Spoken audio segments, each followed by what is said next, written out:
In the early hours of May 21st, 2010, the body of a 23-year-old Orange Coast College student and passionate dancer, Juri Kibuishi, was found.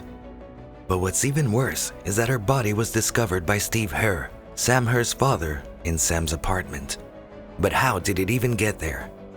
Sam was the only child of Steve and Raquel Herr and was born on May 29, 1983. And because of this, he was his family's pride and joy. Sam was also a decorated veteran, but his friends and family described him as one of the most kindest humans in the world. Sam and his parents were so close that Sam even considered them his best friends. And in the days leading up to his death, he planned to spend the entire Springfield May 22nd till 23rd weekend at their place. However, it came as a shock to his parents when he didn't show up.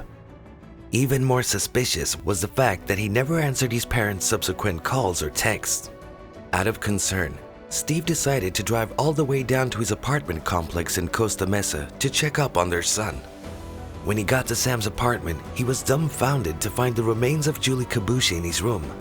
Juri was in the same class as Sam, and the two were close friends. Juri had been shot twice in the head, and her clothes were hastily ripped off to make it look like she was sexually assaulted. When Sam's father found Juri's body, he immediately called 911 saying that there was a body in his son's apartment. Even though there was not enough evidence, everything pointed to Sam being the killer. There was no signs of struggle, but the fact that A, Sam was missing, and B, there were texts that indicated he had invited Juri over were enough to make him the prime suspect at first. However, the truth would be revealed over the next few days. Over the next few days, police had already identified the killer. They also learned that Sam Herr was not the killer, but the killer's main target. The killing of Juri was just a cover-up for his murder, to make it look like he was the one behind the killing. But in reality, Sam had been shot twice in the head just like Juri. But for Sam, he was shot while in the attic of a Los Alamitos theater on May 21st, 2010. But his death was not the end of it all. So, who killed Sam Herr and Juri Kibuishi? The man responsible for the double homicide is a local community theater actor, Daniel Patrick Wozniak. And after further investigation, it was discovered that his main motive for the murders was financial. Ever since Wozniak graduated from school, he had been up and down through jobs. He never had a full-time job and was deeply in debt. In addition to that, he had a wedding coming up, and if he were to execute all his plans for the wedding and honeymoon, he would need a lot of money. Since Sam considered Wozniak as one of his closest friends, he had no problem sharing that he had about $62,000 in savings from his time in the war. The moment Wozniak discovered this, he decided to take it for himself.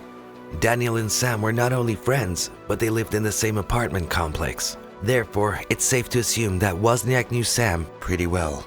This is why it was so easy to lure Sam into the empty space in the theater so that he could start acting out his plan. Now, since Sam was still the main suspect, the police closely monitored his credit cards and bank accounts for any activity. At this point, the police still believed that Sam was on the run. It was not long until one of Sam's credit cards showed some activity. There was a withdrawal of $2,000 from one of his cards, and this caught the attention of the police. But upon tracking the card down, they discovered that the card was being used by a 17-year-old. When the teen was questioned about the card, he pointed the police towards Daniel Wozniak. The police managed to track down Wozniak, and on the night of his private bachelor party in May 2010, he was arrested and questioned about the ATM withdrawals from Herr's bank accounts. However, at this point, Herr was still the main suspect in Kibuishi's death, and the police at this point also had no idea that Herr was dead. Wozniak was taken to the interrogation room, and this is where the truth was revealed. During his interrogation, Wozniak claimed that he was running a credit card scam. He admitted to the police that he had managed to manipulate the 17-year-old Wesley Freilich, who was the teenager found with Herr's card. Wozniak managed to convince him to make withdrawals for him. Wozniak even went on to explain how he convinced the kid. With this confession from Wozniak, Wesley was not charged with anything. Wozniak even explained to the police that Sam had showed up at his door one night to tell him that he had killed Kibuishi in his apartment upstairs. Wozniak even acted it out, saying that Sam told him he had shot someone in a fit of rage. The interrogation continued for a while, and as it was ongoing, Wozniak told the police that he helped Sam Herr escape. However, he emphasized that he had no hands-on role in Kibuishi's murder. Things changed though when the police asked Wozniak whether they could take a sample of his saliva for DNA testing. Fearing that his DNA would be found on the murder scene, Wozniak changed his story in an attempt to save himself. He told the police he was in Herr's apartment after Kibuishi was killed and he saw her body. He told the police, "I saw the goddamn body. Is that what you wanted to hear? I was right over the body. I didn't touch her. I didn't do anything. I saw 2 gunshots in her head." At this point, Wozniak had already incriminated himself. The moment he talked about seeing 2 gunshot wounds, Lieutenant Ed Everett was alarmed. He explained that he was alarmed because when we were in the apartment, we all looked, and it was only 1 gunshot wound visible to everyone's eyes. And when he mentioned he saw 2 gunshot wounds, well, he was there when she was shot. The second gunshot wound was only found after an autopsy had been done on Kibuishi's body. Wozniak's acting skills could not help him during this interrogation. After the initial interrogation, Wozniak was sent to a jail cell. While there, he decided to call his then-fiancée from a jailhouse phone, and those record all calls. Rachel Buffet, who was his fiancée at the time, told Wozniak that she had already spoken with his brother, Tim Wozniak, earlier in the day. She told him that Tim still possessed some incriminating evidence, including the murder weapon. Daniel had given all the evidence to his brother before heading to the police station. In the recording of this phone call, Wozniak is heard telling Buffet not to tell the police about the evidence, because if she did, he was doomed. Buffet reminded Wozniak that the conversation was being recorded, and just like that, the act was up. She told him she would call the detectives as soon as they hung up, but before she could even do that, Wozniak had already asked to talk to the detectives. After spending 14 hours at the police station, Wozniak admitted to killing both Kibuishi and Herr, who at that point was still considered missing. Wozniak told the police, "I'm crazy and I did it. I killed Julie and I killed Sam." He confessed to killing Sam first, after he managed to lure him into the attic of a nearby theater, pretending that he needed his help to move some supplies.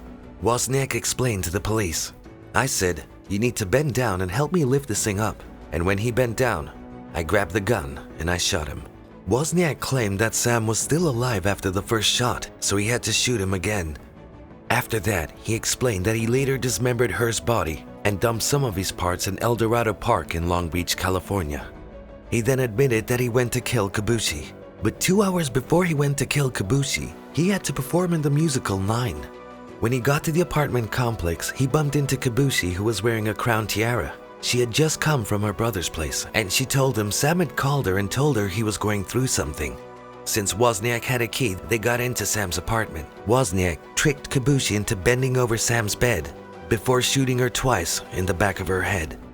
During his hearing, a jury found Wozniak guilty of 2 accounts of first-degree murder on December 16, 2015. A California judge then sentenced him to death at a hearing on September 2016, and Wozniak was placed on death row.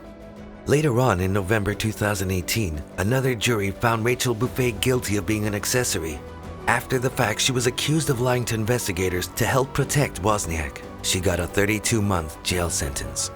Hope you enjoyed the video. Be sure to give it a like and subscribe to the channel for more exciting and skin-crawling videos. Thanks for watching, stay safe, and we'll see you in the next one.